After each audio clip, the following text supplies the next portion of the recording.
River Tramp Renegade here. I'm out in the van today and it has been raining like for 2 days now, and I've ran into a couple leaks, so I've been trying to fix those. One leak that I do have is where my roof fan is, and I didn't use lap sealant when I sealed that originally. I just used some type of silicone caulk, and apparently it's cracked and it's allowing water to get in, so I'm gonna seal that. I do have some lap sealant. Once the roof is dry, I'm gonna go up there and put a good bead of lap sealant on there, and that way I won't have that problem again. It wasn't enough water coming in to actually soak the mattress or anything, but the headliner is a little bit wet, so I've got this 12-volt fan just kind of blowing on there, try to dry it out. I may have to take that trim ring off, pull the headliner down a little bit and blow a fan in there and dry it out, but it's just a little damp, so that's one thing I fixed. Another leak that I had was right here on the sliding door. I was getting some water on this table here, and I added a little bit extra rubber seal up here, so hopefully that takes care of that. But one thing I'm going to try to do today is make a shower. You've probably seen in one of my other videos I do have a 12-volt rechargeable shower that can go into a 5-gallon bucket, but the 5-gallon bucket takes up quite a bit of space. So I'm going to try this garden sprayer shower and see how it works out. If you watch Adventure Van Man, he just posted a video a few days ago about, or I guess a week or two ago, he made a shower for the roof out of some black ABS pipe. That's a pretty cool shower build, and I actually thought about doing that, but I don't want to have anything on my roof rack right now because I've got some kayaks, which I haven't shown you yet. Hoping to show you that soon, but got some kayaks that I've been putting up on the roof rack, and I think I'm just going to try this little 2-gallon sprayer shower and see how that works out. So let me show you what I've got. The first thing I have is just your regular garden shower. It comes with the little kit and everything for your standard sprayer nozzle, and then the pump, and then I got a universal hose for a dish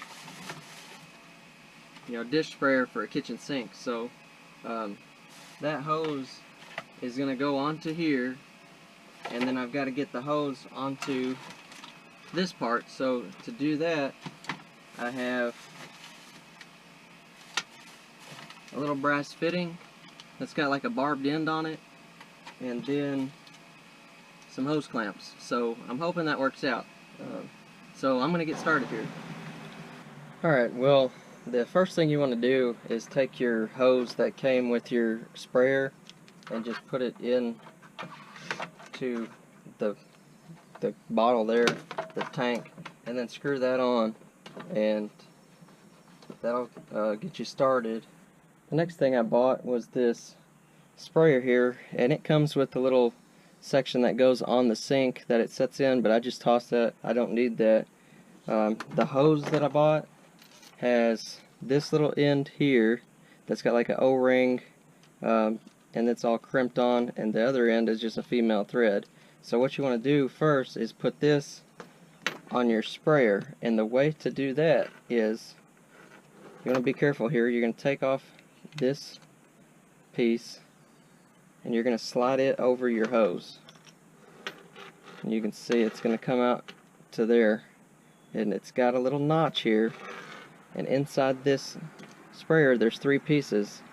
There's like a rubber seal in here, there's a little plastic washer that goes in here, and then there's a little metal keeper. That little metal keeper is going to go in this groove right here. You're going to slide it on there. Alright, so I've got that on there, and then you're going to make sure your washer is there, and then you're going to screw it in. Alright, so that's screwed in. Now hopefully it feels a little tight, and hopefully that's the right way. It looks like the right way, so and you just want to hand tighten that. You don't want to crank it down with tools or anything. the next thing that I have is this rubber, not rubber, this is a brass fitting. I'm going to screw this on here. Now, you can probably put some pipe dope on there or some Teflon tape, but I'm just going to put it together real quick and see, make sure it works the way I'm thinking it's going to work.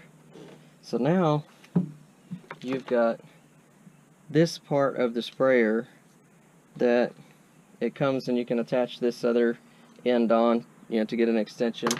But what I'm going to do is just unscrew this here. You can see that hose is on that, and I don't know if I can pull this off or if I'm going to have to cut it off, but I'd say it's probably a barbed end. But I was thinking I can just cut this here and put that barbed end in there. So that's what I'm going to try to do. Of course, scissors is probably not the best thing to use, but they work. And I'm going to get rid of this little nut. I'm going to go ahead and put it on here so I don't lose it. I may put this off to the side somewhere in case I need it, but then this should just slide in here, and that fits pretty snug. But what I'm going to do is put hose clamps on there.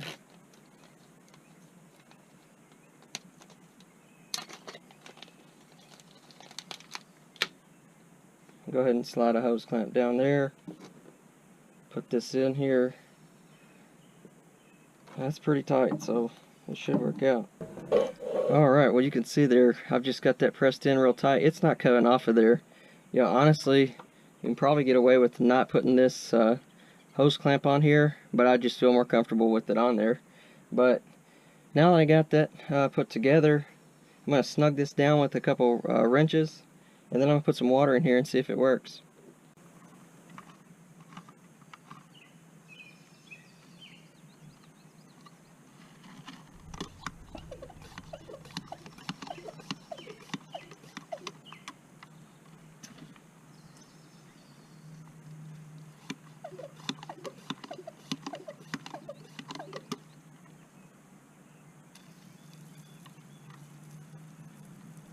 Alright, well, that was just a quick test and it worked. The good thing about this versus my 5-gallon bucket, my 5-gallon bucket was right there in the corner and it took up that whole space.